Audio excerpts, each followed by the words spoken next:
才我们是程序的这一 part 的分享嘛，那我们接下来有请我们的策划老师给我们做分享，我们的贾策划老师，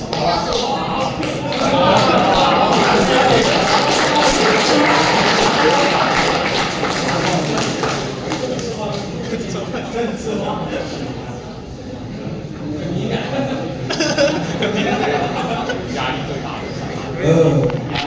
就看大家都想喷策划。那我得先给大家介绍一下，我们策划人分不同策划，可能你想喷的人今天不在。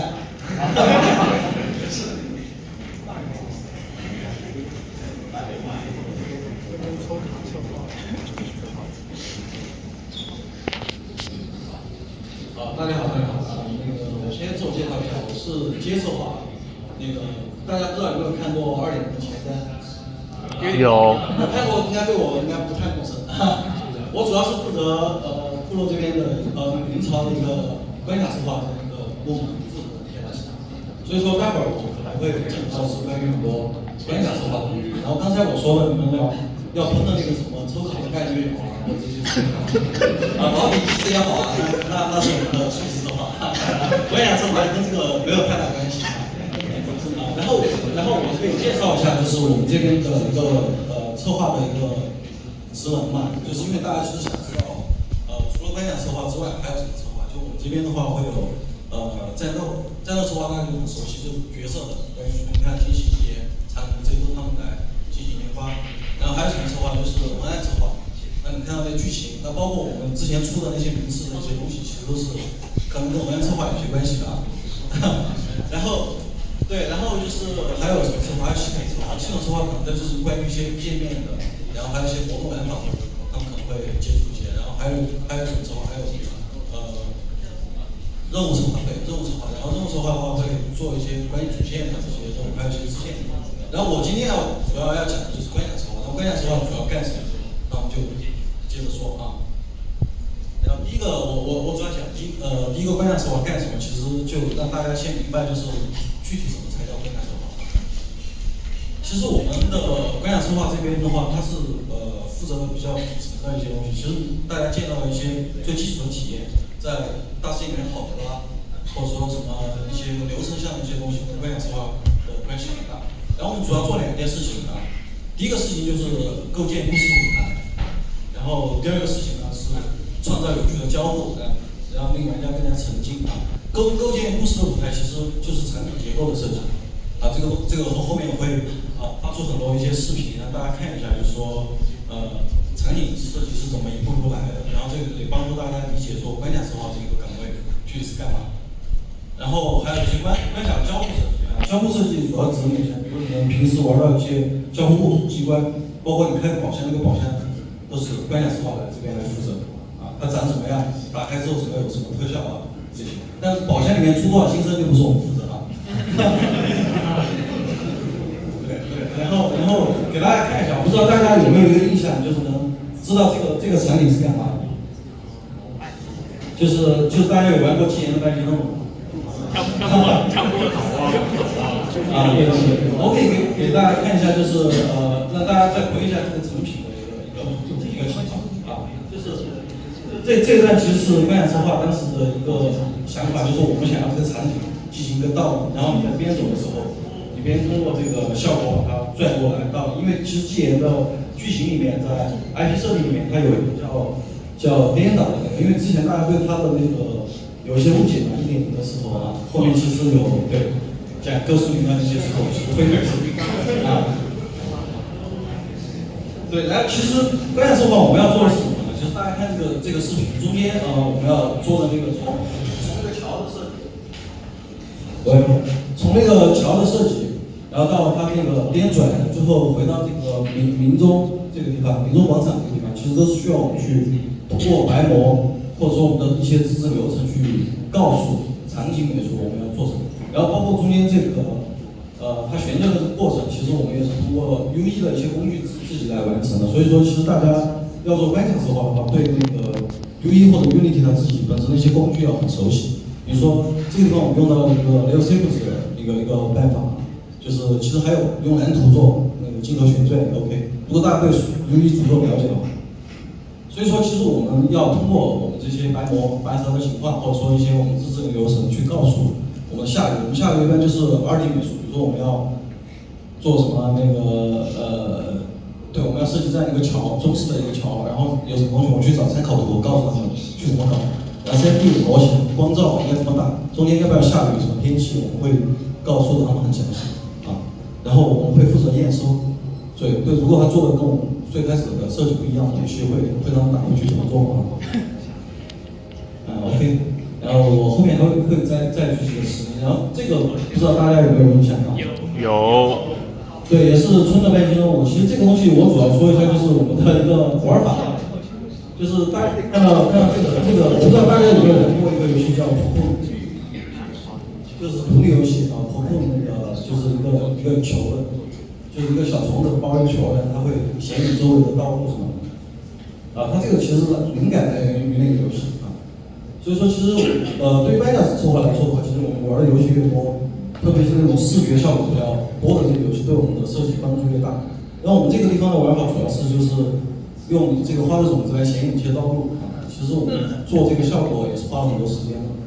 就大家上线的时候看着它感觉是一个比较快的流程，但我们花的时间会比较多，因为我们要迭代这些视觉效果以及它的一些逻辑。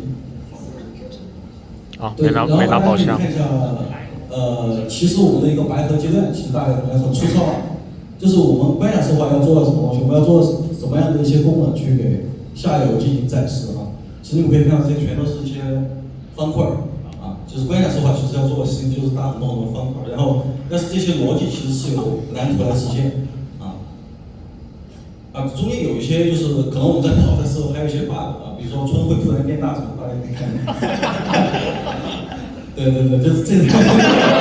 就会有一些 bug 啊，但是我们在这个都不影响我们对这个整个关卡流程的开发，所以说我们在前面会做很多有趣的事情，也会发现很多有趣的 bug。我们甚至会把这些 bug 截成图然后发到我们这些群里面，就是说明之后我们会搞一个活动说大家一起来找 bug。对，然后还有一些我们当时也其实关卡这边做的我觉得能拿出来说比较好的，就这个我不知道大家还没有印象，1.3的，就是黑海岸，这个也是基本上全部是由关卡策划来完成，就大家可以看一下，对，除了这个演出不是演出是演出组来做的。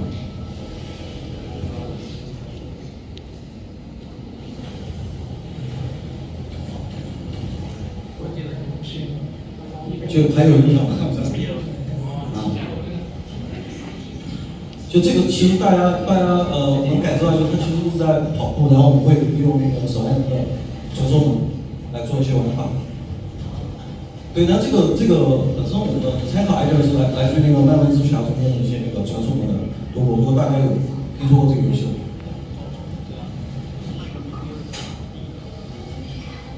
就我们在创造这个传送门无缝切换场景的时候，其实也是下了很大功夫，因为当时那个时间段的话，还是没有，就2游上面没有很多游戏能够做到真正的无缝切换场景。就大家能看到中间出来，首先传送门开出来这些火车啊，还有周围打的一些激光，还有包括那个在跑的时候墙上掉下来的碎块这些，其实都是关卡策划用那个sequence的演出工具来进行自己的那个 K 的一帧帧 K 的，其实比较手动操作啊。对，因为很多同学可能觉得这一段是纯粹一个演出来做的，实际上不是。其实我们关卡策划就是要负责这一段。对，然后我可以给大家看一下那个就是白膜的一个情况，白膜就更粗糙。然后我这边主要是遮挡一些敏感信息啊，这里有一些调试信息，大家见谅啊。所以我们其实在开发这个初期的时候是非常怎么说呢，非常粗糙的一个，而且跟现在的一些节奏还有不一样的变化。关卡策划可能花很多的时间就是在调试这些节奏，不断的迭代，就是改一点。然后重新运行一下，改点，重新运行一下，这样一点一点去调整。就是大家能看到这个跟之前的那个表现是完全不一样的，甚至那个时候还没有图解跑过，没有加剧情的一些更新。这个是我们在搭建玩法原型的时候要告诉大家，要告诉我们下游要做什么。我们现在利用演出工具来实现丝滑的、刺激的观感流程。其实怎么说呢，就是大家还是得多熟悉 UE 的一些工具，就哪怕不是 UE 的工具也行。那如果你能用其他的工具来实现一个流程的模拟，那这个对大家来说其实是一个更好的一个实现方法。然后接下来的话，我还要给大家讲一下那个大世界。喂，就有时候不是很啊，就那个我们现在其实做了很多大世界地图嘛，然后我们观想策划有很大一部分东西其实也是在跟大世界的制作强烈跟进。刚才我提到的一些副本也好，或者说那个半径任务中的一些成员也好，其实只是一小部分观想同学的关注，那更多的精力其实放在大世界，毕竟明朝是一个大世界游戏嘛。然后我这边贴了4张图，大家不知道还有没有印象啊？拍照还记得。对，因为我为什么没有贴1.0的图呢？因为1.0的图它其实拍照的效果啊，可能并不是能达到大家都很满意。我贴的都是我参与开发的比较多的，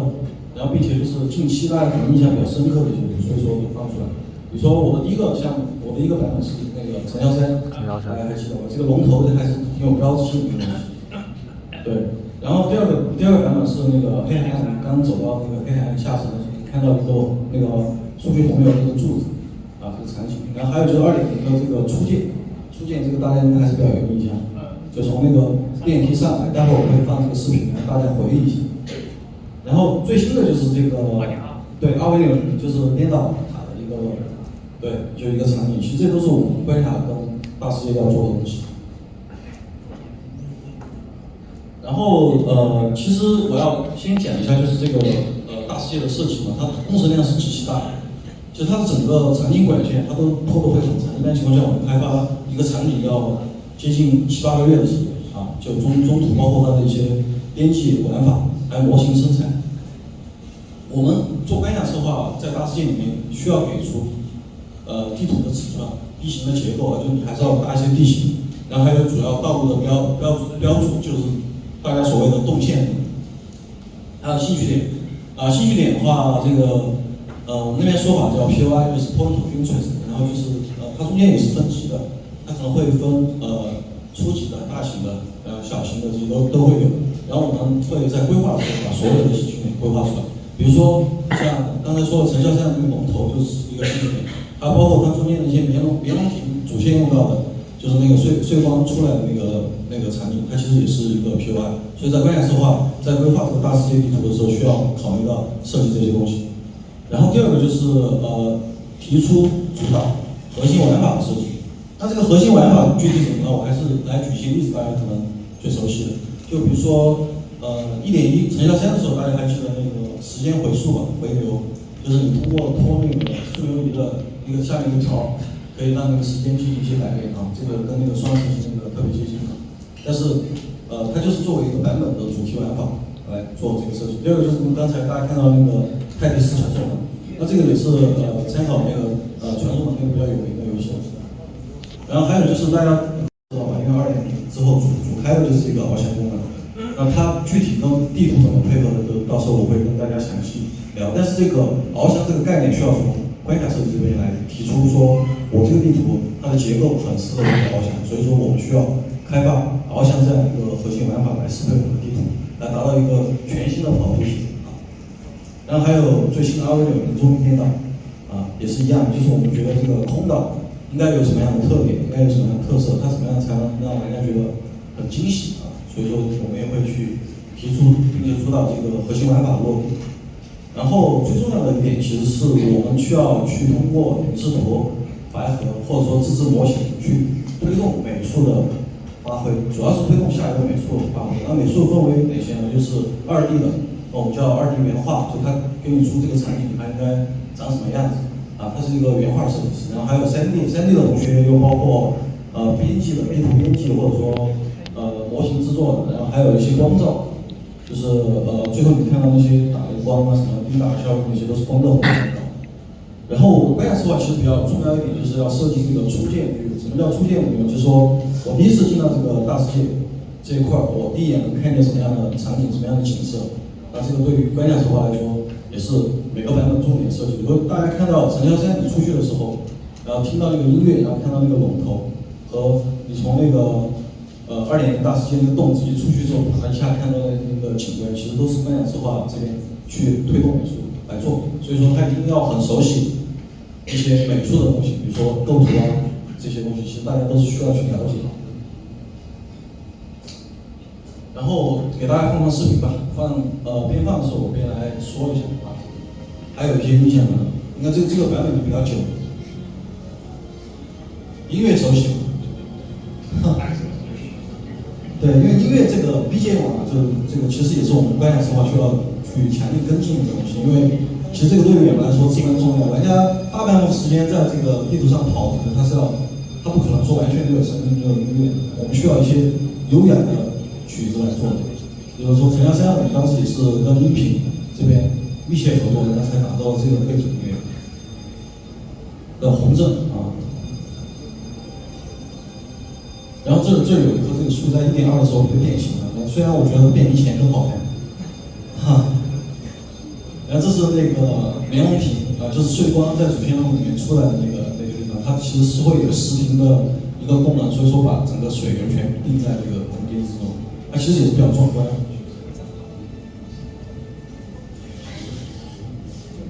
对，然后我们接着放啊，先给大家介绍一下这些东西，然后这个的话就会来唤醒一下大家的回忆吧。这个开场开始我觉得很美啊，这个是关卡跟音乐还有任务配合最好的一幕。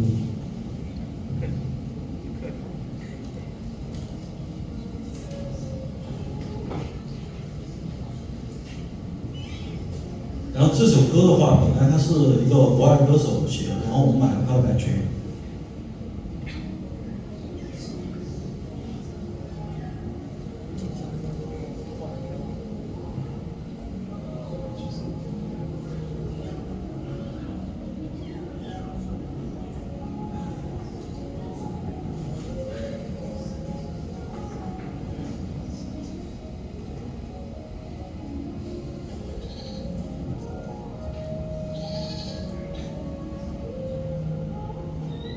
就是我们其实要设计这样的一个构图，其实不仅是美术，关卡在搭建白图的时候就要告诉美术我们要什么样的场景，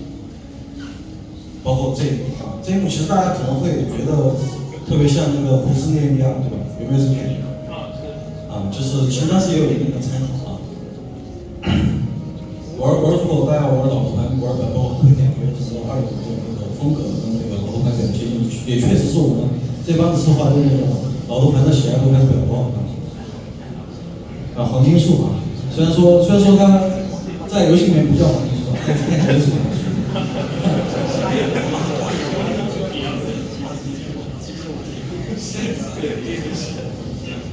对，因为我们其实观想策划为什么要多元？说白了就是我们要去从各个游戏里面找灵感，因为你自己纯粹一个原创去说设计一个什么东西，有时候并不是特别的多，也不是特别快。然后这个灵感系统会带大家去感受一下，就是现在观想策划做的这些 POI 的这个就是戏剧点。啊，这是那个下棋的清理理念啊，大家不知道有没有印象？其实这个玩法原型大家可以看到那个发愿者啊，那个就是太中间有这个东西。啊，这个是埃弗拉的金库，然后这是坎特雷拉的那个宅邸啊，这其实都是观想策划最开始要去根据文案配合来提出设计，然后3重万卡。然后我们往往在做这个 POI 的时候会做一些任务，然后通过任务来改变这些场景啊。比如说3重万卡，它那个地方开始的时候，是没有那个鱼的，然后你解完了之后有鱼虫出现在那个漩涡之中。然后这个是小镇。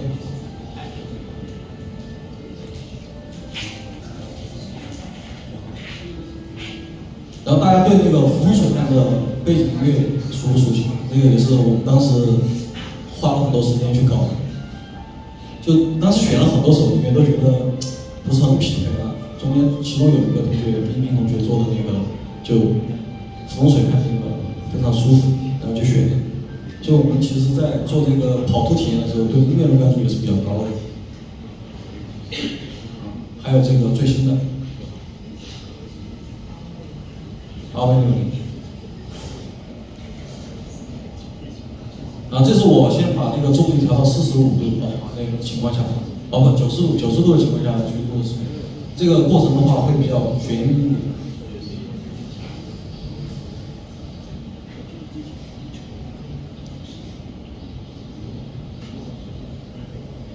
那这个地图的问题确实还是存在的就是在大家在探索的过程中，其实还是比较麻烦，有时候要去旋转一下重力，有些采集位也不是很好采。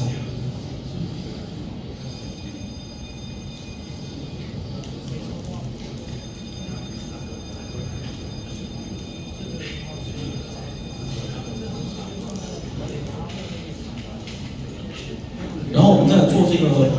做这个产品的时候，因为要用板型结构，所以说其实还是需要一些，我不知道有没有学建筑的，就是他们可能会跟那个建筑的有一些关系，所以说我们会去请教一些会建筑的同学，我们去当时在做这个板型结构的时候，让他们会帮我们变嘛。所以说做策划或者说做观点策划，其实本质上来说它是一个比较杂的一个内容的聚集者，他要去熟悉很多科目，就是比如说像心理学或者说一些其他的建筑学这些，它都是需要多多少少了解一点。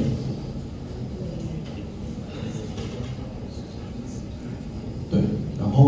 我跟大家看一下，就是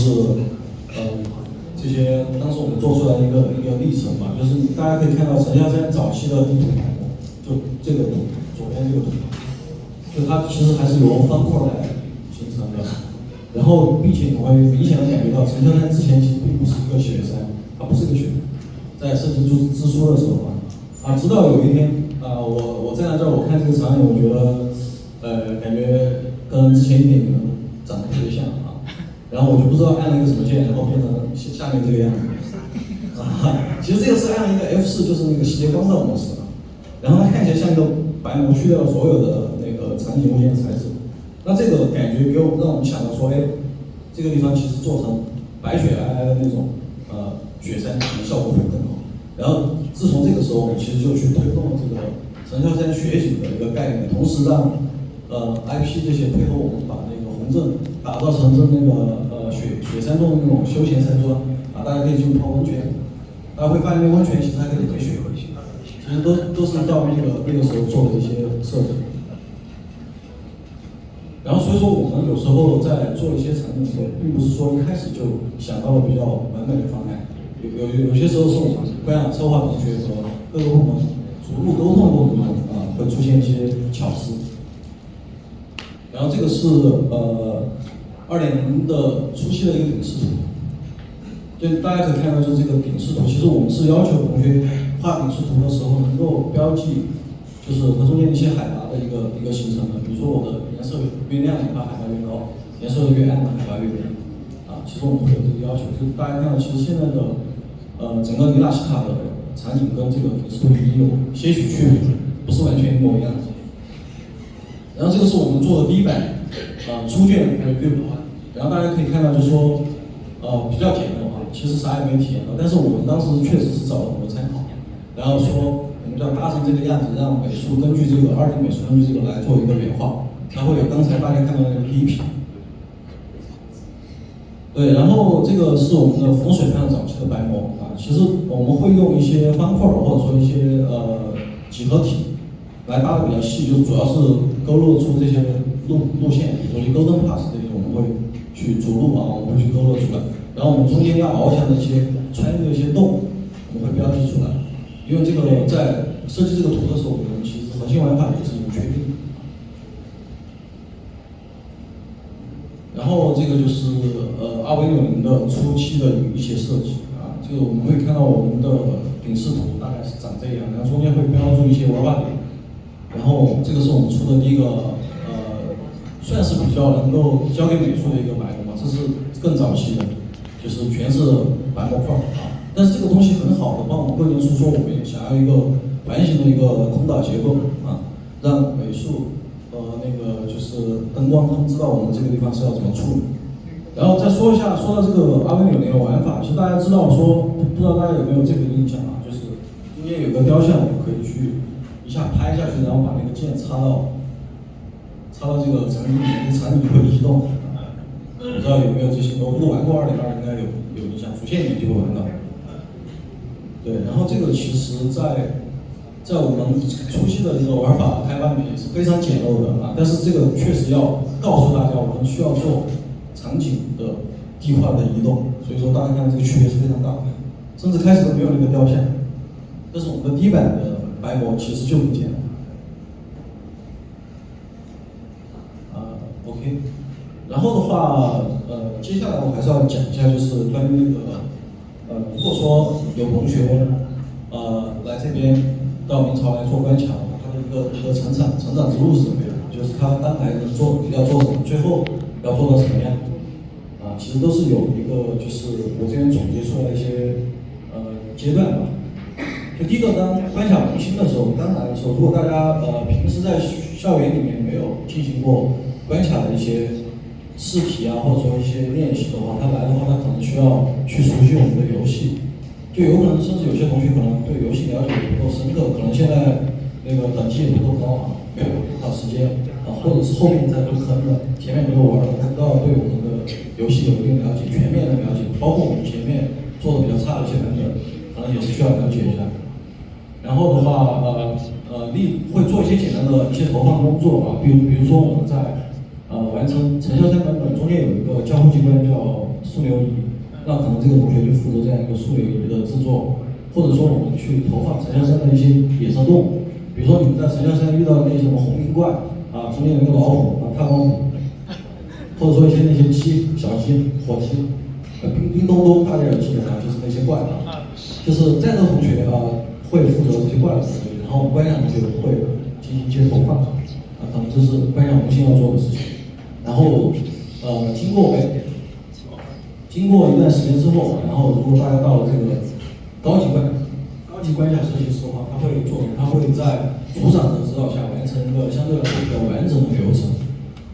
那举个例子，就是 2.0 版本有一个卫星任务叫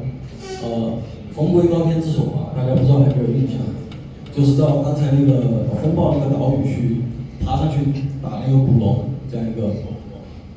流程。那这个流程的话，如果说是高级关卡的话，它在组长指导之下，它其实需要把整个流程全部做完的。那整个流程它就牵涉到我要去设计它的步骤，然后设计中间的交互机关这一套东西，它就一起要做。然后到了资深的关卡设计师，然后这边其实我为什么会分为2块呢？一块就是说，从高级关卡设计师，它可以到资深的关卡设计师，它会有一个怎么说呢？就是选择，他要不是资深关卡设计师一直深耕下去，要不就是成为版本的关卡负责人。然后这个2个是有区别的，区别在哪？就是说资深的关卡设计师，他其实讲究的是我的技术不断的往上迭代，那可能是个非常技术非常牛逼的一个关卡设计师。然后他还有一个衍生版本的，就是叫关卡负责人，他的能力主要是组织带领关卡同学去，比如说分配一些工作啊，协调一些团队工作啊这些。去领导一个版本的所有内容往前走，所以这2个其实是平行的，一个偏重于技术的深入，一个偏重于管理上的一些东西。那还是举例子，比如说现在在说这个资深关卡设计师，那他要做什么？他要做一个独立的主题玩法，比如说整个派克斯系统的传送门，其实这个工作量是非常大的，他也是需要对那个传送门相当熟悉，然后并且从他的设计逻辑也好，或者说他最后表现效果，他是要全权负责。他并且要教会使用传送门投放的这些同学怎么样。对，然后版本的负责人，他主要说，比如说也是举个例子，2.2版本的RV60的整个地图的设计，整个地图的设计，它其实也分了很多模块啊，就是比如说花园啊，还有中间的中心台啊，它其实它可以分发给其他的一些关卡同学呢，他主导整个RV60的规划，包括一些我们关卡这边做的那个支线任务，因为有些支线任务关卡会做，因为它跟场景关系特别大。比如说那个英仙湖的那个支线任务，大家有玩过，就是最后去到一个场景下流星雨，然后你开船过去捡那新生那个地方，那个地方其实也是关卡的内容。因为它牵涉到的场景量会比较大，一旦它场景量比较大的东西，其实都关卡会深入参与。然后最后的话就是一个比较终极的职业就是创意大师。那怎么才能叫创意大师呢？就是如果说，比如说你现在做的一个版本超出了市场预期，大家非常喜欢，那是不是就变成创意大师呢？显然不是啊。就跟你们做试验一样的，其实如果只有一次成功，那并不能代表这个结论成立啊。它要重复以上操作多次才能成为真正的创意大师。所以说，例如，比如说负责了1.1版本成交3的所有的主题玩法和地图规划，同时在接下来的1.3版本还负责泰迪斯和传送门玩法，然后最后在2.0版本设计了尼大西塔，然后最后也提出了翱翔这个概念，3个事情一起做了，那基本上你可以断定他在创意这一块是没有问题的。因为创意最重要的事情是什么？就大家都有想法，其实想把它落地非常困难就跟你的配合的同学也好，你的时间或者说什么，就是各种额外的因素都会影响你最终落地的一个效果。所以说，你想要做真正意义上把你的非常牛逼的 idea， 就是放到游戏里面，其实你要经历很多困难。那真正落地的才是英雄然后讲完这个的话，我这边有一个就是关于如果说有意向投明朝游戏策划或者观感策划的同学，我这边有一些建议在校期间的一些建议。然后第一个就是说多元多玩少云。什么叫少云？就大家尽量不要去天天就在 B 站上看一些游戏，就认为自己玩过了就是看跟玩是不太一样的。如果说你没有那么多时间，那你可以挑一些比较经典比如说双影奇境这种，就是大家可能都得找朋友去玩一玩，它中间那些玩法就特别厉害，就大家可以去感受所以或者说一些大世界的游戏，什么法环幻达贝克GTA 不到出6后马上给你发了预告，所以说这些游戏也是值得大家去多玩多学习。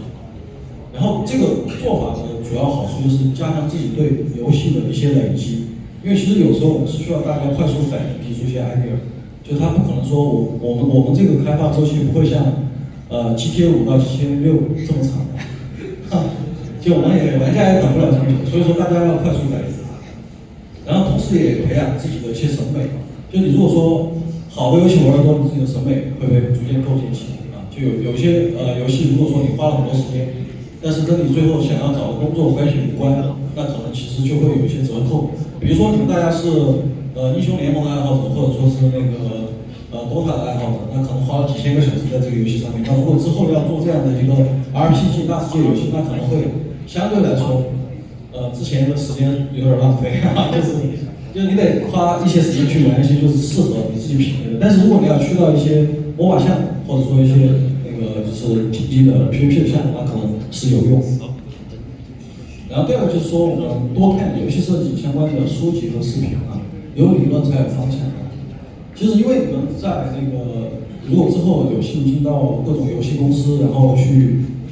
做他们的一些策划岗位，他其实那个时候不一定有人告诉你们该怎么做可能有些导师他们告诉你这个方向，但你不一定能够深入理解。那其实可以多去看一下这些游戏设计的书籍，比如说比较经典的游戏设计的艺术这些东西，其实大家都应该有看过它是比较老的一个书，但是它的基础理论是 OK 的。然后还有一些 GDC 的视频就战神的 GDC 的视频或者说修路这种，其实都是讲的比较好。然后我们有了这些理论，我们在后面的那个观想设计实际落地的时候，才会有更3A 的效果因为我们现在做的这些都是往那个3A 的方向去走，所以说我们还是需要这方面的积累。然后最后一个就是必须要尝试去学会做那个关卡 demo。其实我们在那个校招面试的时候，关卡这边的话会去让同学做一些游戏 demo 但不叫游戏 demo， 关卡 demo 这个可能是一小段。然后我发现很多同学交给我的这个 demo 的话，它是什么？它就是仿照《艾尔登法环1》然后中间其实就是他们会觉得那些艾尔登法环中间的结构做的极其精妙，然后绕来绕去的各种单向门各种的东西到阴谋这样。但实际上怎么说呢？就是这些东西它没法说让你的一个游戏真正有视听的一个体验，因为你的敌人并不是它的法环里面的敌人，对吧？你的战斗打起来，你的那个生成接触飙升的那种感觉是不一样的。所以说我们在做这个 demo 的时候，其实要越接近于说你想表达的东西成品越好。就你宁愿少做几个 demo， 你就做一个 demo， 然后你把这个 demo 迭代的足够好，也比你做很多 demo 有效果。就好像你们有些同学会拿一个 demo 去各个公司面试啊，其实有时候会有。那实际上，其实你完全可以去打磨你这个 demo。其实我们很看重这个东西，因为这个东西跟你最后的实际落地有很大的关系。就也跟你的动手能力也有很多关系。因为其实关卡这块它毕竟是一个怎么说呢，比较匠心的一个活儿。其实就是需要你不断打磨的一个东西，就是跟你雕刻一个雕像一样，你要不断去雕，不断去打磨。对，所以说其实我们需要做的是让这个体验感知更加真实。然后我这边其实现在差不多就 OK 了。然后其实因为大家对这个策划版应该我感觉是比较感兴趣的啊，因为大家刚才那个感觉策划上来了之后，终于有人可以骂这个感觉。但是其实怎么说呢？做策划也不要怕被骂就是在那个我们在开发的过程中，其实如果越早的把我们的问题暴露出来给大家看，越不容易出问题。不然的话，上线了之后，可能大家的那个情绪都……其实对，我们会遇到很多这样的困难，但是我希望我们的，因为对明朝来说，其实只有一个核心竞争力，就是它的质量，对吧？我们不会去 care 说太多的社区舆论，或者要，就是如果说有些人故意怎么样或怎么样，然后让我们觉得做质量把这个东西做好，其实对玩家最大的负责。但质量这个事情怎么去把控呢？很大一部分其实决定于策划，所以想来投策划的同学，其实也就是要担起说，就是你的游戏作品的一个质量的最终负责人。不好意思就大概是这样。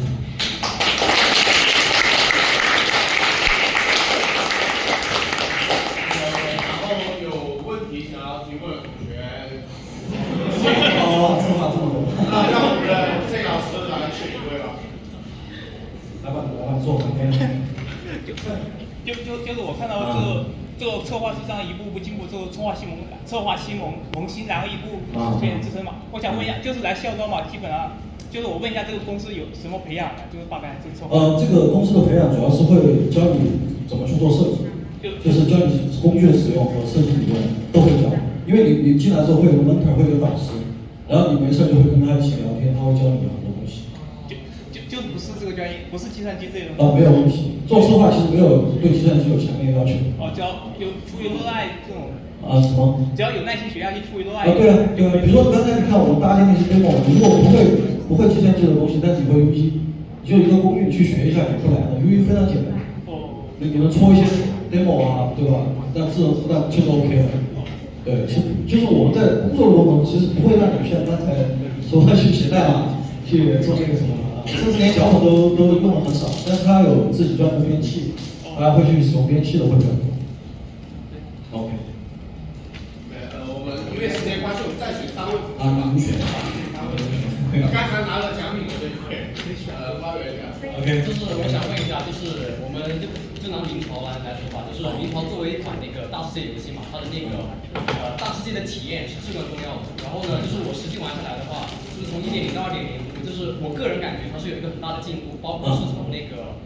关卡的那个有趣，还有它的那些创意，就比如说阿维纽约那个颠倒世界。但是呢，就是 1.0， 就是我为什么这么说呢？因为1.0玩到后面，我会感觉就是大世界探索有点繁琐嘛，然后就是感觉有点玩腻了。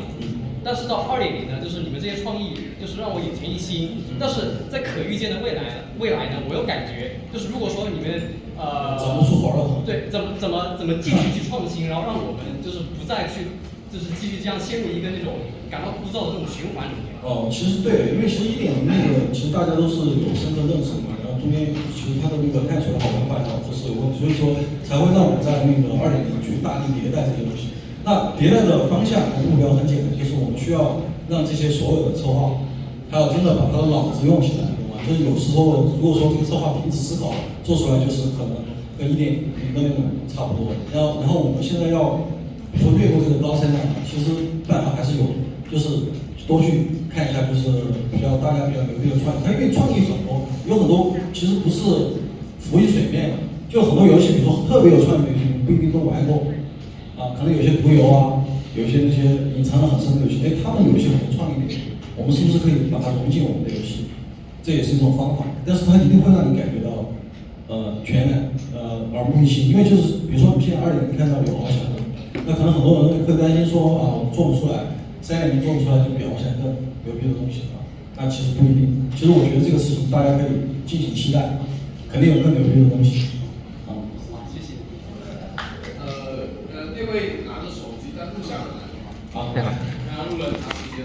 手指控没有，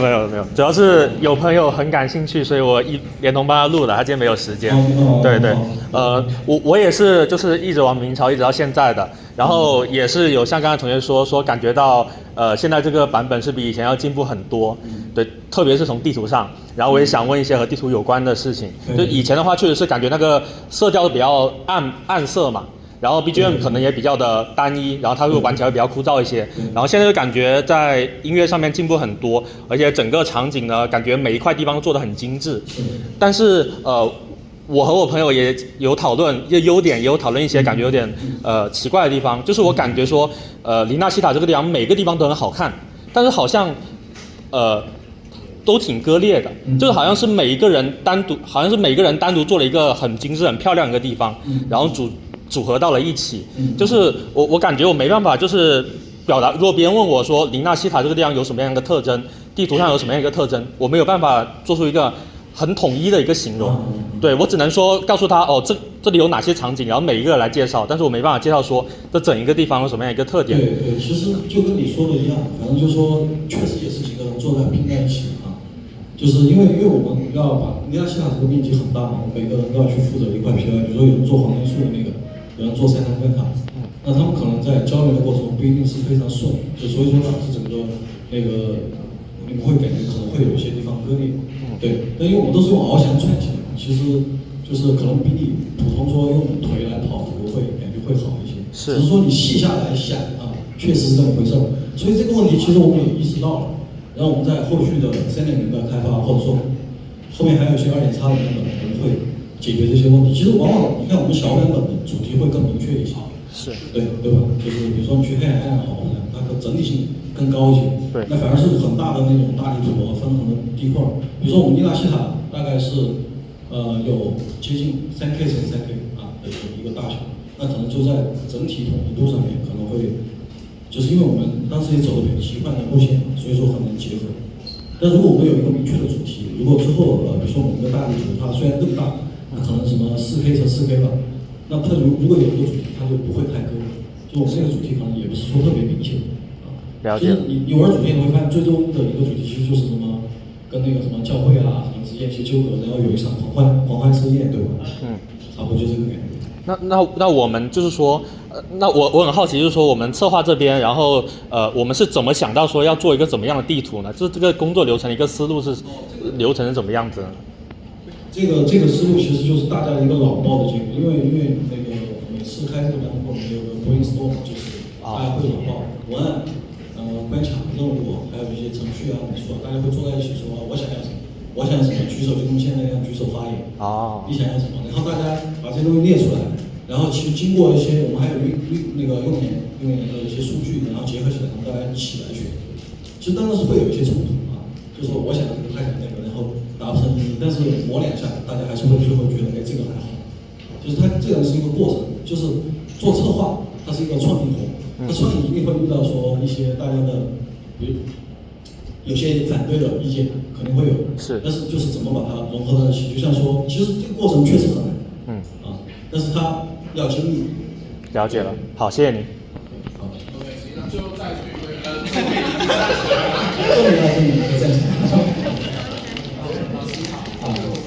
才上最后一篇技术项的老师提到，别的角色，逃掉这个了，谢谢你。然后我的话，我就是可爱你。我对明朝的站桩都算得上是老人家了。然后首先要说的是对站桩的话，就是对站桩能力、美工和技术还有剧情都很好。然后明在明朝出来之前，我一直玩的是与明朝有关的竞品的原神。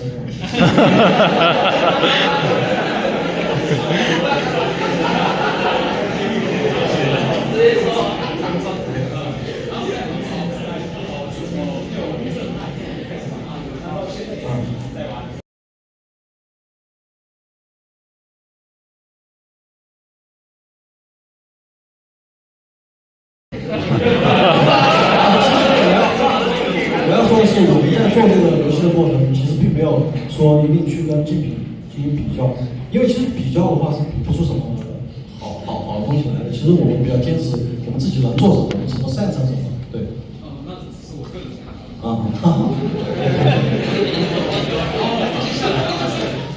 接下来的话就是这个问题就稍微有点尖锐。我刚才主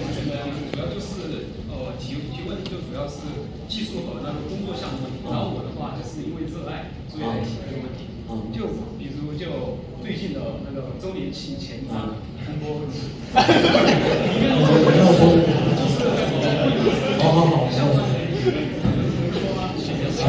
你说我看好回答。就是贵公司相关人员，对游戏的那个，对我们玩家对游戏期待的认知好像出现了偏差，就是对啊，其实这个2.3，其实我们确实没有做好，这个我们也都道过歉。其实对，是有这个问题的。这个我也就是不否认，因为确实没有做好，但是我们是希望去把它做得更好。我们想在之后的那个版本里面，比如之后下一个周年庆，我们一定会认真对待，就是把这个事情做得更好。就是我们会把我们之前就是觉得有缺失的地方去把它补上。就是我们现在就已经大家都统一了，整个公司都统一了这样一个投资。就我看网上的玩家主要反馈的就是偏运营项的问题，技术项的话，感觉广大玩家都是对贵公司的肯定。对。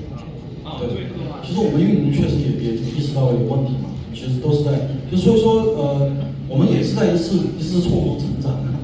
就是大家可能也都会遇到一些问题，但是我们确实我觉得接受并且提升，我觉得这是对玩家最好的一个反馈。最后就是十分感谢贵公司带来优秀的游戏。那感谢游玩，感谢喜欢明超的朋友。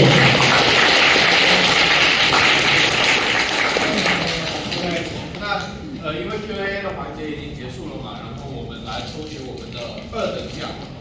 你们猜3等奖是什么东西？这个等身报。它是明朝的周年礼盒，好吧？我现在抽取金色画。